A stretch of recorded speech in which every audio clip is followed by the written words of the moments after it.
Today, we're diving into a heated debate that's been making headlines in the UK.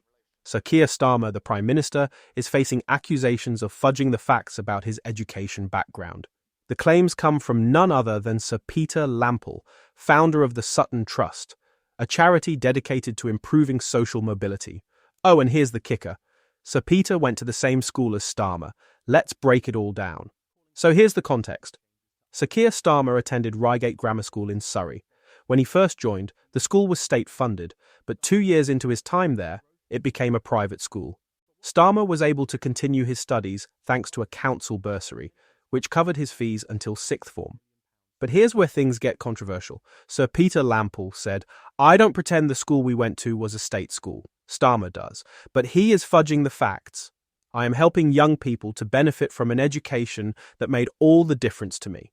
Starmer is destroying the opportunities to have the same chances he had." Sir Peter isn't holding back here.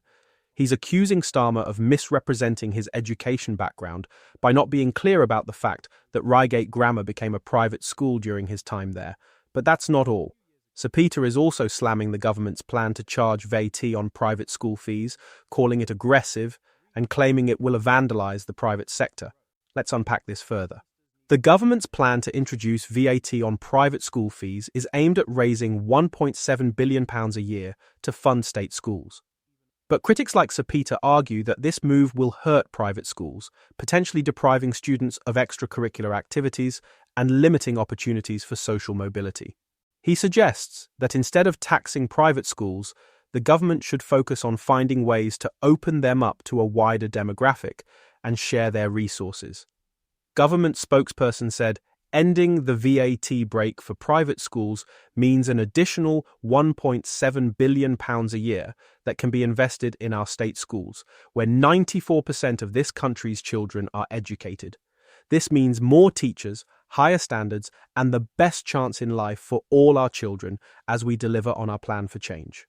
So, there you have it, two very different perspectives. On one side, Sir Peter Lampl is arguing that the VAT policy will harm social mobility and limit opportunities for students. On the other, the government is standing firm, saying this move is essential to fund state schools and improve education for the majority of children. But what do you think? Should private schools be taxed to support state education, or is this a step too far? Let me know in the comments.